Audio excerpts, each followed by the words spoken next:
Hello everybody, कैसे हो सभी स्टूडेंट। मुझे पता है कि बहुत मेहनत कर रहे हैं इस वक्त और एग्जाम्स के डेज है, मेहनत करनी भी चाहिए।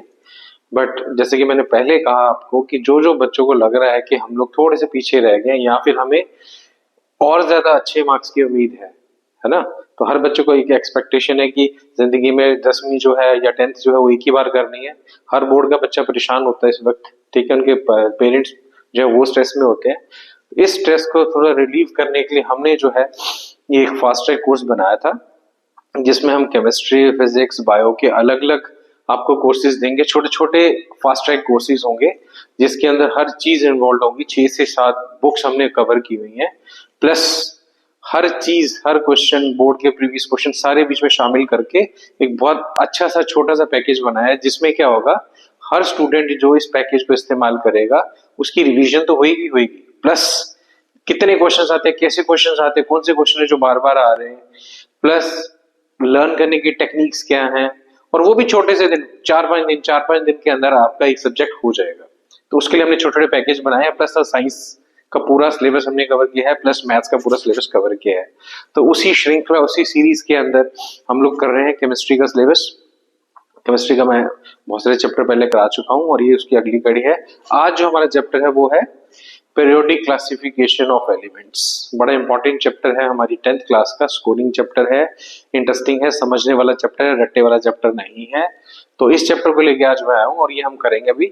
बस आप बच्चों से एक ही चीज है कि हमारा ना टाइम रह गया है थोड़ा सा। आपके एग्जाम्स आ गए हैं 15 तारीख को, 15 के बाद आपके पेपर स्टार्ट है फेब में। 20 को शायद साइंस का पेपर है आपका। ऐसे पंजाब वालों के, हिमाचल वालों के, आईसीएसई बोर्ड, सभी बोर्ड्स के, स्टेट बोर्ड्स के एग्जाम्स आ रहे हैं। तो थोड़ा सा टाइम है, इसमें थोड़े से टाइम हमसे क्या मांगता है, कंसंट्रेशन। अगर आपके अंदर कंसंट्रेशन होगी ना, आप किसी भी चीज को सीरियसली लेंगे, नोट्स बनाएंगे, रिवीजन करेंगे, वीडियोस को बार बार देखेंगे, तो कोई भी ऐसा कारण नहीं है जिसकी वजह से आपके मार्क्स कम आए। उससे मार्क्स की बात भी नहीं कर रहा मैं, आपके जो वाकई में नॉलेज है वो बढ़ेगी और आपको लगेगा कि पढ़ने का तरीका असली में ये होता है। ऐसा नहीं है कि पूरा साल भर अगर आपने नहीं पढ़ा तो आपके मार्क्स अच्छे नहीं आ सकते, आपको समझ नहीं आएगी, ऐसा नहीं है। कंसंट्रेशन बहुत मैटर करती है। अगर आपने ये आने वाले दिन कंसंट्रेटेड कर लिए, अपने आप को एकत्रित कर लिया कि हम लोग ने ये करना और ठान लिया कि हमने अच्छे मार्क्स लेके आने और इस बार बोर्ड्स में कुछ करके दिखाना है, तो ये कुछ छोटे छोटे वीडियोज ही आपके लिए बहुत है। तो शुरू करते हैं आज जो हमारा चैप्टर है, जिसका नाम है पीरियोडिक क्लासिफिकेशन ऑफ एलिमेंट्स। और ये केमिस्ट्री क्लास 10th साइंस का बड़ा इंपॉर्टेंट चैप्टर है। आने वाले 12th क्लास में भी, 11th क्लास में भी उनका ये बेस बनेगा चैप्टर। और बहुत जो कहने का मतलब ये है कि जो 12th क्लास है उसमें जो सबसे ज्यादा स्कोरिंग चैप्टर्स है ना, उनमें से एक चैप्टर का बेस यही चैप्टर है। तो इस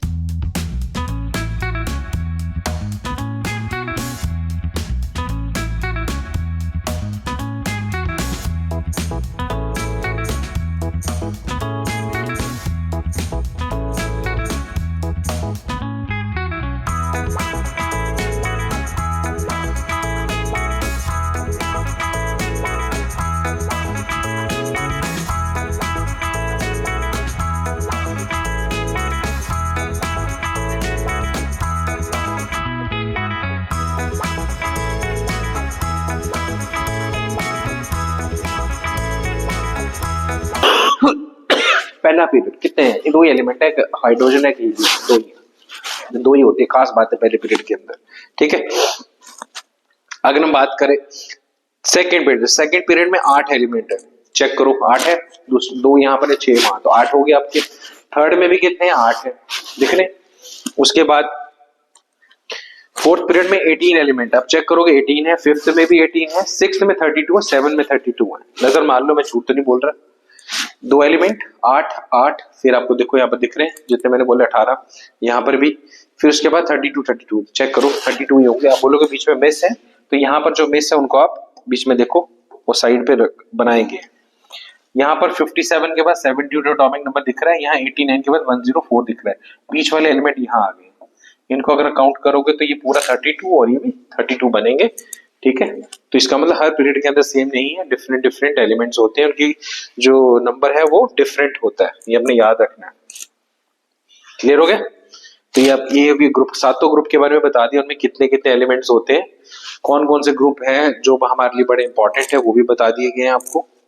आगे चलते हैं, इंपॉर्टेंट चीज साइज, मतलब ट्रेंड्स क्या है। अगर हम पढ़ना हो पीरियड को तो हम कैसे पढ़ेंगे, एटॉमिक एलिमेंट्स की प्रॉपर्टीज को हम कैसे जानेंगे, उसको बोलते हैं trends in periodic table.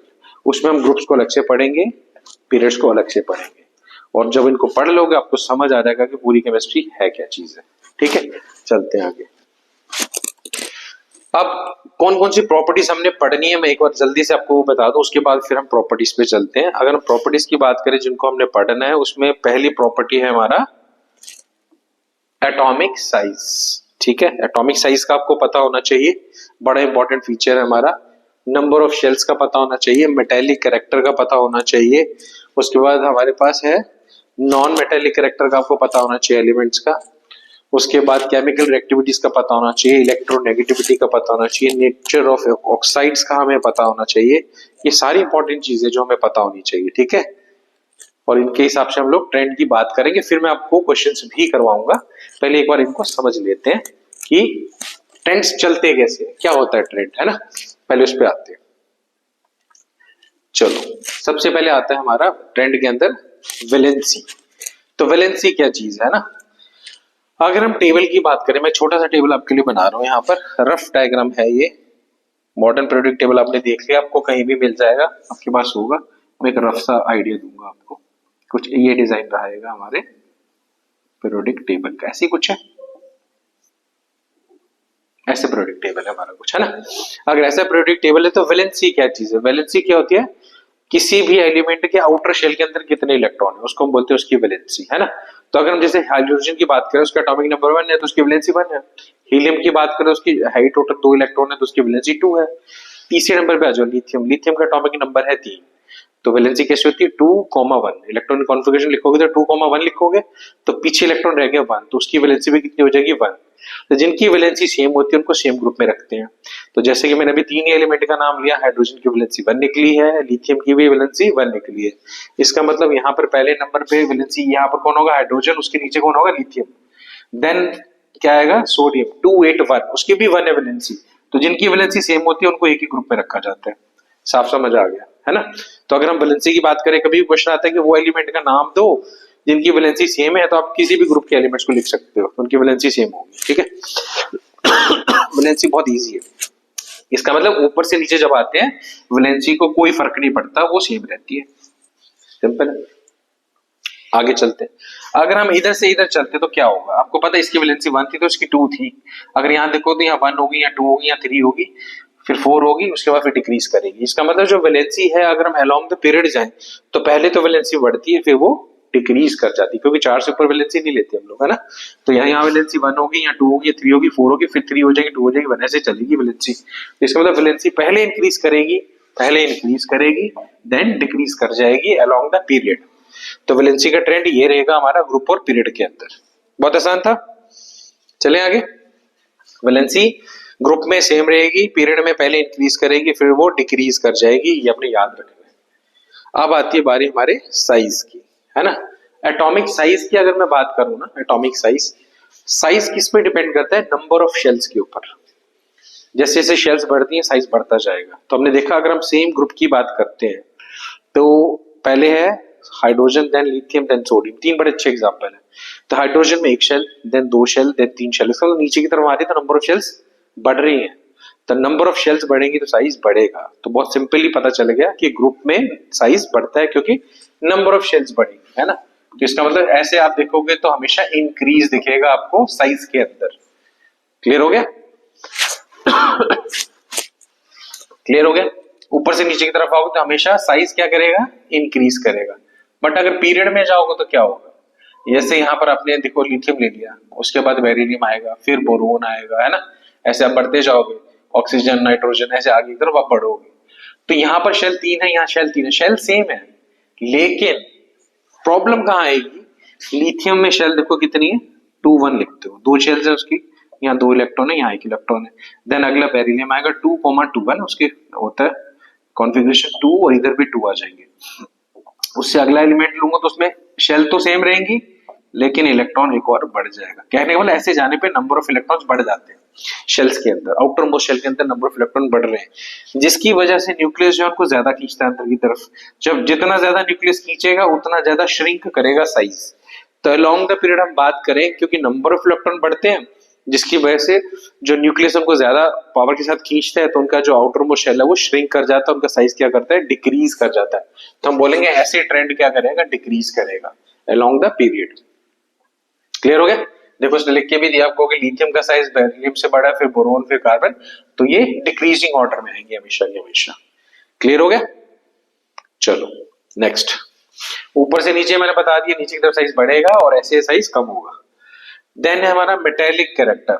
Metallic character क्या होता है कि देखो साफ सी बात एक लिखी हुई बड़ी अच्छी सी, कि किसी भी एटम के पास कितनी टेंडेंसी है अपने इलेक्ट्रॉन को लूज करने के लिए, कोई कितनी आसानी से अपने इलेक्ट्रॉन को लूज करता है, वो उतना ही ज्यादा अच्छा मेटल होता है, यानी कि उसके अंदर मेटेलिक कैरेक्टर होता है। देना, देने वाला, दानी जो है वो मेटेलिक माना जाता है केमिस्ट्री के अंदर। कौन अपने इलेक्ट्रॉन इजीली दे सकता है? सोचो, जिसकी आउटर मोस्ट शेल के अंदर कम इलेक्ट्रॉन है कि ज्यादा है? एक एटम है जिसके आउटर मोस्ट शेल में एक इलेक्ट्रॉन है, एक के पास दो है, तो एक इलेक्ट्रॉन देना आसान है कि दो? तो आंसर है एक। जितने कम होंगे उतनी जल्दी से आप दे दोगे ना, तो इलेक्ट्रॉन जो जल्दी से दे देगा वो ज्यादा मेटेलिक हो जाएगा। तो जिसके आउटर मोस्ट शेल में कम इलेक्ट्रॉन्स होंगे वो ज्यादा मेटेलिक होगा। तो आप देखते हो जब टेबल देखोगे आप, पीरियोडिक टेबल, तो यहाँ पर एक एक इलेक्ट्रॉन वाला पहले ग्रुप को क्या बोलते हैं, जिनकी वैलेंसी 1 हो, देन 2, देन 3, ऐसे होता है। इसका मतलब जैसे हम इस तरह बढ़ते जाते हैं नंबर ऑफ इलेक्ट्रॉन बढ़ते जाते हैं, मतलब मेटल बनना मुश्किल हो जाएगा, आपको इलेक्ट्रॉन देना मुश्किल हो जाएगा। तो अगर हम मेटेलिक प्रॉपर्टी के ट्रेंड की बात करें तो ऐसे मेटेलिक कैरेक्टर डिक्रीज करता है, नीचे की तरफ इंक्रीज करें। जैसे जैसे नीचे जाओगे शेल्स बढ़ती जाएंगी, इलेक्ट्रॉन उतने ही रहेंगे, इलेक्ट्रॉन को देना आसान हो जाएगा। न्यूक्लियस से जितनी दूर इलेक्ट्रॉन होगा उसको देना उतना आसान हो जाएगा। ठीक है, तो नीचे की तरफ जब भी आओगे आप डाउन द ग्रुप, तो हमेशा मेटेलिक कैरेक्टर इंक्रीज करेगा, अलोंग द पीरियड हमेशा डिक्रीज करेगा, कम होते जाते हैं। जैसे अब इधर सीधे बढ़ते जाते हो मेटल धीरे धीरे नॉन मेटल में कन्वर्ट हो जाते हैं। उस साइड पे सारे के सारे कौन होते हैं, नॉन मेटल्स, और स्टार्टिंग में कौन होते हैं, मेटल्स। क्लियर हो गया? नेक्स्ट चलते हैं हम अगले ट्रेंड की तरफ। अगला ट्रेंड हमारा क्या है, नॉन मेटेलिक कैरेक्टर। सिंपल है, मेटल का उल्टा क्या होता है, नॉन मेटल। मतलब कितनी मुश्किल है इलेक्ट्रॉन्स को देने में, या फिर उल्टा भी बोल सकते हैं, कितनी आसानी से कोई इलेक्ट्रॉन्स ले सकता है। जितनी आसानी से कोई इलेक्ट्रॉन को खींच पाएगा हम बोलेंगे वो उतना ही अच्छा नॉन मेटल है। अब नॉन मेटल का पता चल गया, इलेक्ट्रॉन को गेन करना जो आसान है जहां पर, उसको बोलेंगे नॉन मेटेलिक कैरेक्टर। या ये भी बोल सकते हैं मेटेलिक कैरेक्टर का उल्टा कर लो आप, तो बिल्कुल ट्रेंड उल्टा चला जाएगा। नीचे की तरफ जाओगे तो नॉन मेटेलिक कैरेक्टर कम हो जाएगा, जब भी पीरियड के लॉन्ग जाओगे तो नॉन मेटेलिक कैरेक्टर बढ़ जाएगा। ठीक है, ऑपोजिट हो जाएगा मेटल कैरेक्टर का। तो यहां पर इतनी मुश्किल नहीं आने वाली आपको।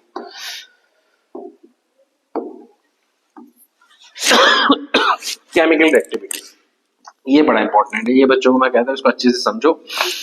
केमिकल रिएक्टिविटी का मतलब होता है, केमिस्ट्री में रिएक्टिव किसको माना जाता है? केमिस्ट्री के अंदर रिएक्टिव वो चीज है जो इजीली इलेक्ट्रॉन्स को दे भी सकती है और इजीली इलेक्ट्रॉन्स को ले भी सकती है, मतलब जो एक्टिव है। ठीक है, जो निकम्मा नहीं है, जो लेन देन में बिलीव ही नहीं करता, उसको केमिकली रिएक्टिव नहीं माना जाता। एक्टिव उसको माना जाता है जो इलेक्ट्रॉन आसानी से दे भी सकता है और इलेक्ट्रॉन आसानी से ले भी सकता है। मतलब जो मेटेलिक्स है या नॉन मेटल्स है, दोनों ही यहाँ पर अच्छे से एक्टिव माने जाएंगे। ठीक है, अब आपने देखा कि इधर वाले एलिमेंट जो होते हैं पीरियोडिक टेबल के अंदर वो क्या होते हैं, मेटल्स होते हैं, उधर वाले नॉन मेटल्स होते हैं। इसका मतलब इधर के भी रिएक्टिव है, इधर के भी रिएक्टिव, बीच वाले कम रिएक्टिव होंगे, है ना। तो ये दोनों एक्टिविटीज में काफी पार्टिसिपेट करते हैं। तो हम ये बोल सकते हैं, अगर हम केमिकल रिएक्टिविटी की बात करें तो जैसे जैसे हम इधर जाते हैं तो केमिकल रिएक्टिविटी क्या करती है, मेटल से मेटेलिक कैरेक्टर क्या हो रहा है, कम हो रहा है ना। तो रिएक्टिविटी कम हो रही है, उसके बाद फिर रिएक्टिविटी बढ़ जाएगी। तो फर्स्ट डिक्रीज करती है, फिर इंक्रीज कर जाता है metallic character along the period. अगर ग्रुप की बात करें तो आपको पता है नीचे की तरफ अच्छे ज्यादा अच्छे मेटेलिक कैरेक्टर है, इसका मतलब नीचे की तरफ रिएक्टिविटी हमेशा क्या करेगी, इंक्रीज करेगी, क्योंकि उनको इलेक्ट्रॉन देने में कोई प्रॉब्लम नहीं है, बहुत आसानी से दे सकते हैं। तो नीचे की तरफ मेटेलिक रिएक्टिविटी इंक्रीज करेगी अलोंग द पीरियड, पहले डिक्रीज करेगी देन इंक्रीज करेगी। सिंपल। इलेक्ट्रोनेगेटिविटी, इलेक्ट्रोनेगेटिविटी मतलब किसी भी एलिमेंट के अंदर की जो टेंडेंसी है इलेक्ट्रॉन्स को अपनी तरफ अट्रैक्ट करने की, वो कितनी पावरफुल है। अगर आसानी से इलेक्ट्रॉन को आप लोग खींच पा रहे हो तो हम बोलेंगे इलेक्ट्रोनेगेटिविटी बढ़ गई है। ठीक है, तो जब भी आप देखते हो इलेक्ट्रॉन को खींचने की पावर किधर है, उससे ज्यादा नॉन मेटल्स में ज्यादा होती है। तो इसका मतलब इलेक्ट्रोनेगेटिविटी जैसे जैसे आप अलोंग द पीरियड जाते हो बढ़ती है और नीचे की तरफ आते हो तो डिक्रीज करेगी। ठीक है, सारी कहानी इलेक्ट्रॉन्स की है क्योंकि एटॉमिक नंबर का मतलब ही ये होता है। उसके आगे चलते हैं हम लोग। इसका उल्टा टर्म होती है इलेक्ट्रोपॉजिटिविटी, जो इसका ट्रेंड है उसको उल्टा कर देना आपने। ठीक है, उसके आगे हम चलते हैं नेचर ऑफ ऑक्साइड्स, कि अगर ये एलिमेंट अपने अपने ऑक्साइड्स बनाते हैं तो उन किस टाइप का नेचर होगा, एसिडिक होंगे, बेसिक होंगे, एम्फोटरिक होंगे, न्यूट्रल होंगे, कैसे ऑक्साइड्स होंगे उनके, है ना, वो भी डिपेंड करेगा इनकी प्रॉपर्टी पे। अब मेटल्स जो है, जो मेटल्स के ऑक्साइड आपने पढ़ा वो कैसे होते हैं, हमेशा बेसिक होते हैं। तो मेटल कहाँ होते हैं, स्टार्टिंग में आपको मैंने टेबल के अकॉर्डिंगली बताया, तो मेटल्स हमारे सारे यहाँ होते हैं, नॉन मेटल इधर होते हैं। अगर कोई चीज मेटल है तो उसके ऑक्साइड कैसे होंगे, बेसिक इन नेचर। इसका मतलब यहाँ पर जो ऑक्साइड बनेंगे वो सारे के सारे बेसिक होंगे, इधर जो बनेंगे वो एसिडिक होंगे। बट ट्रेंड एकदम बेसिक से एसिडिक नहीं हो जाएगा, पहले बेसिक होंगे, देन एम्फोटरिक बनेंगे, देन न्यूट्रल होंगे, देन एसिडिक बन जाएंगे। तो जैसे जैसे ट्रेंड आगे की तरफ बढ़ेगा, ऑक्साइड्स के जो नेचर है अलोंग द पीरियड वो चेंज होते जाएंगे, पहले बेसिक, एम्फोटरिक, न्यूट्रल और देन एसिडिक कैरेक्टर हो जाएगा उनका। अगर हम डाउन द ग्रुप करें, नीचे वाले ज्यादा अच्छे मेटल माने जाते हैं, नीचे की तरफ जाते हैं। इसका मतलब नीचे वाले जो ऑक्साइड्स होंगे वो ज्यादा बेसिक होंगे, ऊपर वाले कम बेसिक होंगे। कम बेसिक को हम एसिडिक बोल देंगे, तो ऊपर एसिडिक होंगे, नीचे बेसिक होंगे, उनके आपस के कंपैरिजन में। वैसे तो वो बेसिक ही होंगे सारे। ठीक है, नेक्स्ट। अब छोटा सा जो हमने पढ़ा उसका एक छोटा सा रिवीजन भी कर लेते हैं। इसको आपने अच्छे से इसको रख लेना अपने पास, जब भी आपको लगे कि मेरे को जल्दी से बताना है कौन सी चीज बढ़ रही है कौन सी चीज कम है, तो बड़ा आसानी से टेबल आपकी मदद करेगा। टेबल कुछ ही नहीं कह रहा, जो मैंने आपको पढ़ाया अभी वही सारा सेम कहता है।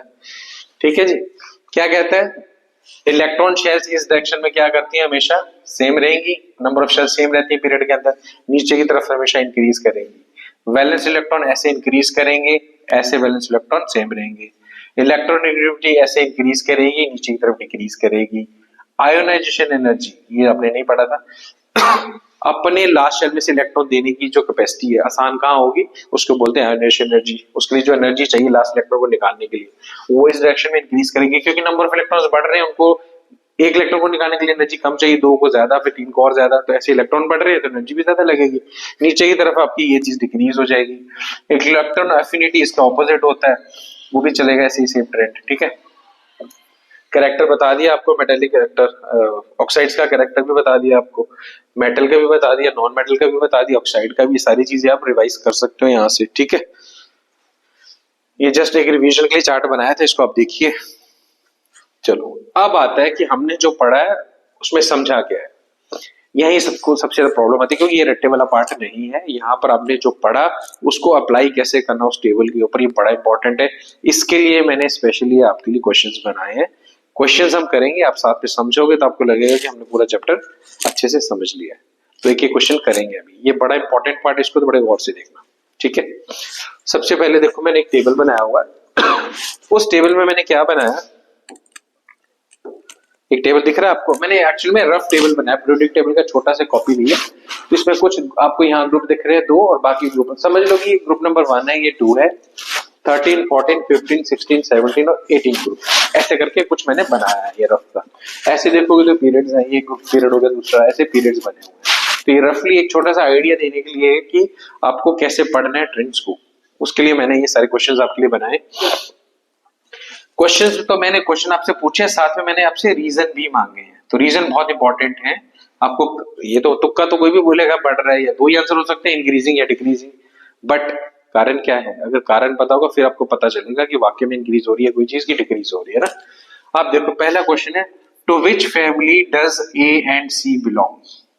पहले तो आप ए और सी देखो, ए यहां दिख रहा है, सी यहां दिख रहा है। क्वेश्चन आएंगे कौन सी फैमिली को बिलोंग करते हैं। तो अगर मैं देखूं तो ये मेरे को पहला ही ग्रुप दिखता है, दोनों एक ही ग्रुप के अंदर आ रहे हैं ना, तो मैं बोलूंगा G1 ग्रुप है, लेकिन उसने फैमिली का नाम पूछा आपसे, तो इसको क्या बोलते हैं, एल्कली मेटल्स। तो इसका मतलब एल्कली मेटल फैमिली को बिलोंग करते हैं ए एंड सी। तो पहला आंसर हो गया आपका, बहुत आसान था क्योंकि मैंने आपको बताए थे ग्रुप्स के नाम है। Then to which family does D and V belong. अब डी और वी आपको कहां दिख रहे हैं वो आप देखो, डी ये रहा, वी ये रहा, डीवी दोनों सेकंड ग्रुप के अंदर नजर आ रहे हैं। तो ग्रुप नंबर 2 है, इसको हम क्या बोलते थे, alkaline earth metals. Alkaline earth metals, ये मैंने आपको ग्रुप का नाम इसका भी बताया था, ठीक है।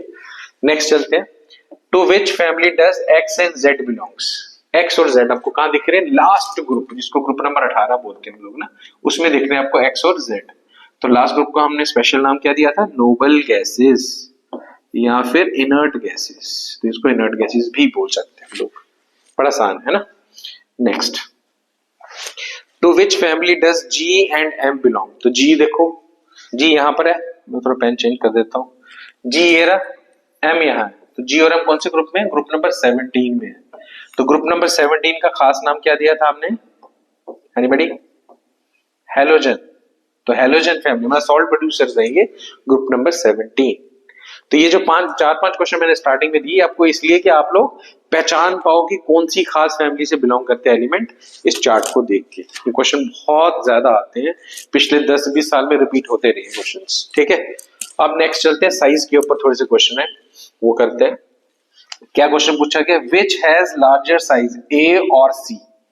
ए और सी की बात हो रही है, पिछला मिटा देता हूं मैं थोड़ा सा ताकि आपको नया साफ दिखे, है ना। चलो विच हैज, ये क्वेश्चन था हमारा कि विच हैज लार्जर साइज ए और सी, ए या सी में से बड़ा साइज किसका होगा। तो जब भी आपने ये ट्रेंड्स चेक करने पहले आपने देखना कि वो बात पीरियड की कर रहा है कि ग्रुप की बात कर रहा है। तो ए और सी किस में आ रहे हैं, ग्रुप के अंदर, ये ए ग्रुप की बात हो रही है। अगर हम ए ग्रुप की बात करें तो साइज क्या करता है, नीचे की तरफ हमेशा इंक्रीज करता है क्योंकि नंबर ऑफ शेल्स बढ़ती है। तो इसका रीजन क्या रहेगा, नंबर ऑफ शेल्स इंक्रीज कर रही हैं, इसीलिए नीचे की तरफ जो नीचे आएगा उसका साइज बड़ा होगा, तो आंसर हो जाएगा सी, सी इज लार्जर, ठीक है। Next, which is more electronegative, F और एम। एफ और एम देखो कहां दिख रहे हैं आपको, एफ ये रहा, एम ये रहा, इन दोनों में से इलेक्ट्रोनेगेटिव कौन है। ये बहुत अच्छा क्वेश्चन है क्योंकि नीचे की तरफ आप जाओ ना तो क्या होता है, रिएक्टिविटी इंक्रीज करती है जनरली, लेकिन ये अकेला ऐसा ट्रेंड है जिसमें थोड़ा हेर फेर है, ये अपने याद रखना है। मेटेली जैसे यहाँ पर आप देखो, इलेक्ट्रोनेगेटिविटी इलेक्ट्रोपॉजिटिविटी नीचे की तरफ बढ़ती है, इलेक्ट्रोनेगेटिविटी उल्टा करती है ट्रेंड में, वो ऊपर की तरफ बढ़ती है। तो हम बोलेंगे ऊपर वाले की इलेक्ट्रोनेगेटिविटी हमेशा ज्यादा है, इसलिए ये क्वेश्चन डिफरेंट है, इसको बड़े अच्छे से करना आपने। वैसे भी आप याद रख लो, फ्लोरीन यहाँ पर जो पोजीशन है वो फ्लोरीन की है केमिस्ट्री के अंदर, और पूरी केमिस्ट्री के अंदर सबसे ज्यादा इलेक्ट्रोनेगेटिव एलिमेंट कौन है, फ्लोरीन, सबसे ज्यादा। बड़ा इंपॉर्टेंट क्वेश्चन है, तो इसका मतलब कौन ज्यादा इलेक्ट्रोनेगेटिव है, एफ। उसके आगे हम लोग चलते हैं,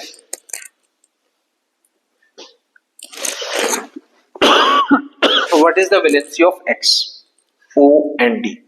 एक्स कहां दिख रहा है आपको, ओ कहां दिख रहा है, डी कहां दिख रहा है, ये आपका डी है, ये आपका ओ है, और एक्स कहां आपका, ये रहा, तीन है। अब तीनों देखो ना ही एक ग्रुप में आ रहे हैं ना ही एक पीरियड में आ रहे हैं, अलग अलग जगह पे उसने पोजीशन दे दिया हमें। इनकी वैलेंसी आपको तीनों की अलग अलग बतानी है। वैलेंसी ऑफ एक्स लेते हैं, है ना। एक्स कौन से ग्रुप में, 18वें ग्रुप में। 18वें ग्रुप वालों की वैलेंसी कितनी होती है, वैसे 0 होती है, नहीं होता आपने उसको ब्रेक कर लेना। ग्रुप नंबर, ग्रुप जो है उनका कितना 18 है, 18 को ऐसे लिखते हैं 288, लास्ट में फुल है शेल, 18 में है, लास्ट में 8 ही मैक्सिमम होते हैं ना, क्योंकि शेल उसकी फुल है तो उसकी वैलेंसी कितनी हो जाएगी, इसकी वैलेंसी 0 वैलेंसी हो जाएगी इसकी, इसलिए इनको नोबल गैसेस भी बोलते हैं। देन है ओ, ओ यहां पर आ रहा है, ये ग्रुप नंबर है 13, ये है 14। 14 ग्रुप में कोई चीज आएगी तो 14 को ब्रेक करो, 284, वैलेंसी कितनी हो सकती है, 1 2 3 4, अगर 4 से बड़ी हो तो 8 में से माइनस कर लेनी होती है, पर ये तो 4 ही है, इसका मतलब इसकी वैलेंसी कितनी हो जाएगी, 4। तो हमें पता चल गया, और वो जो है यहाँ लिखा उसकी वैलेंसी कितनी है, 4। देन डी, डी कहां दिख रहा है आपको, ये ना, 1 ग्रुप नंबर 2 में है, तो ग्रुप नंबर 2 वालों की वैलेंसी कितनी होगी, 2 लिखा है तो 2 ही वैलेंसी, तो इसकी डी की हो जाएगी वैलेंसी 2। तो वैलेंसी कैसे चेक करनी है, उसका ग्रुप नंबर लेना है, ग्रुप नंबर को आपने तोड़ देना है। जैसे मान लो 3 आता है किसी का ग्रुप नंबर, तो 2,1, तो पीछे 1 है तो 1 उसकी वैलेंसी, बट देखना है कि जो आउटरमोस्ट शेल में इलेक्ट्रॉन है 1 2 3 4 है तो वैलेंसी यही है, 1 या 2 या 3 या 4, बट 4 से ऊपर बढ़ जाए तो 8 में से माइनस कर देना। ओके, इतना ही है। नेक्स्ट, उसके बाद आगे देखो question, what make oxides of V and E. बड़ा अच्छा क्वेश्चन है। वी मतलब जो एलिमेंट है उसका हमें ऑक्साइड्स बनाना है ना, तो बनाते हैं। वी यहाँ लिख लेते हैं, ऑक्साइड, ऑक्सीजन के साथ उसकी रिएक्शन, मतलब ओ के साथ रिएक्ट करेगा तो क्या कंपाउंड बनेगा, उसका फॉर्मूला बताओ। वी जो है उसकी वैलेंसी, क्योंकि कंपाउंड तो तभी बनेंगे जब आपको वैलेंसीज पता होंगी। वी सेकंड ग्रुप में तो उसकी वैलेंसी 2 है, कंफर्म है, ऑक्सीजन की आपको याद रखनी है, मैंने पिछले उन लेक्चर्स में भी बताई थी। इसकी वैलेंसी कितनी है 2, दोनों की 2 है, तो इसका फॉर्मूला क्या हो सकता है V2O2 लिख सकते हैं, बट आपको लोएस्ट टर्म में लिखना तो आपको पता है कैंसिल हो जाएगा, 1 1 आ जाएगा, तो इसका फॉर्मूला क्या बन जाएगा V1 या O1, यहाँ पर सिंपल लिख सकते हो VO, ये आपका फॉर्मूला रहेगा इसका, तो इसका ऑक्साइड बना VO, सिंपल है। नेक्स्ट ई का ऑक्साइड बनाओ, ये क्वेश्चन है। अगर हम ई का ऑक्साइड बनाने चलते हैं, ई के साथ ऑक्सीजन को रिएक्ट करवाना है, तो ई पहले ढूंढो कौन से ग्रुप पे है। ई है ग्रुप नंबर 13, ग्रुप नंबर 13 का मतलब ब्रेक करो 2 8 3, लास्ट में 3 आ रहा है, इसकी वैलेंसी 3 होगी। ऑक्सीजन की 2 होती है आपको पता है, क्रॉस मल्टीप्लाई करो फॉर्मूला तैयार, E2O3 इसका ऑक्साइड बनेगा, तो E2O3 ऑक्साइड बनेगा ई वाले का। कितना आसान है, वैलेंसीज आपको याद करनी है, मैंने स्पेशली आपको केमिकल रिएक्शन वाले चैप्टर में बोला था वैलेंसीज बड़ी इंपॉर्टेंट है पूरी केमिस्ट्री के लिए, ठीक है। नेक्स्ट अगले क्वेश्चन पे अगर हम जाएं, मेक ऑक्साइड्स ऑफ VND हो गया आपका, नेक्स्ट है मेक क्लोराइड्स ऑफ AND, ए का क्लोराइड बनाना, ये रहा आपका ए है यहाँ पहले ग्रुप में, तो उसका पहली वैलेंसी होगी 1 वैलेंसी होगी, उसका बनाना chloride, chloride chlorine bromine iodine सबकी वैलेंसी 1 होती है, तो 1 लिखोगे, क्रॉस मल्टीप्लाई करोगे तो फॉर्मूला बनेगा ACl, सिंपल क्लोराइड है ना। डी का आपको होमवर्क में दे देते हैं, डी का खुद बनाओ, उसका ग्रुप नंबर चेक करो, डी का ग्रुप नंबर 2 है, बाकी तो आपको पता चल जाएगा। ओके, नेक्स्ट क्वेश्चन हमारा, which has less ionization energy, D और बी, किसकी आयोनाइजेशन एनर्जी कम है, मतलब किस में से इलेक्ट्रॉन को निकालने के लिए एनर्जी ज्यादा खर्च होगी, डी या बी। डी ये रहा, बी ये रहा, मतलब पीरियड की ग्रुप की बात हो रही है नीचे की तरफ, इसमें शेल्स कम होती है, इसमें शेल्स ज्यादा होती है, नीचे की तरफ शेल्स बढ़ जाती है, इलेक्ट्रॉन दोनों में बराबर बराबर है, 2 2 इलेक्ट्रॉन है, नीचे की तरफ जाएंगे शेल्स बड़ी होंगी तो इलेक्ट्रॉन को निकलने में आसानी होगी, मतलब एनर्जी ज्यादा खर्च करने की जरूरत नहीं है, तो ज्यादा एनर्जी आपको कहाँ खर्च करनी पड़ेगी, ऊपर वाले में, डी में आपकी एनर्जी ज्यादा खर्च होने वाली है, इसका मतलब कम कहाँ होगी, वी में, तो आंसर हो जाएगा इसका वी, वी में आयोनाइजेशन एंथैल्पी कम चाहिए या एनर्जी कम चाहिए। चलो ये तो थोड़ा मुश्किल क्वेश्चन आ गया, आसान क्वेश्चन आ रहे हैं, नेम द मेटल्स हियर, यहाँ मेटल कौन से होंगे, तो पीरियोडिक टेबल को आपको पता है इस साइड हमेशा मेटल्स होते हैं, तो ये सारे मेटल्स हैं आपके, ठीक है। Name the inert elements, inert element की अगर मैं बात करूं तो आपको पता है लास्ट ग्रुप को बोलते हैं इनर्ट, तो X and Z are inert elements. Write the configuration of X H, X की कॉन्फ़िगरेशन लिखनी है, एक्स कहां दिख रहा है आपको, एक्स ये, इसकी कॉन्फ़िगरेशन लिखनी है आपको, तो ये कैसे दिख रहा है, इसके अंदर कितने ग्रुप है, 1 2 3 4 7 पीरियड है ना, तो पहले पीरियड है, दूसरे पीरियड में है ये, इसका मतलब 2 शेल्स होंगी इसकी, तो पहली में 2 होते हैं और लास्ट में कितने फुल है, तो 2 8 इसकी कॉन्फ़िगरेशन हो जाएगी। सेकंड पीरियड मतलब 2 शेल लिखनी है, क्योंकि लास्ट एलिमेंट है तो फुल होगा, तो 2,8, ठीक है। उसके बाद एच, एच की बात करो तो यहाँ दिख रहा है, इसमें भी 2 शेल्स होंगी, सेकंड पीरियड में है, बट यहाँ पर 8 है तो यहाँ 7 है, यहाँ 6, तो इसके लास्ट में 6 होंगे, 2,6 बोल सकते हैं, ठीक है। अगर इससे नहीं कर सकते तो ग्रुप के हिसाब से भी आप कर सकते हो।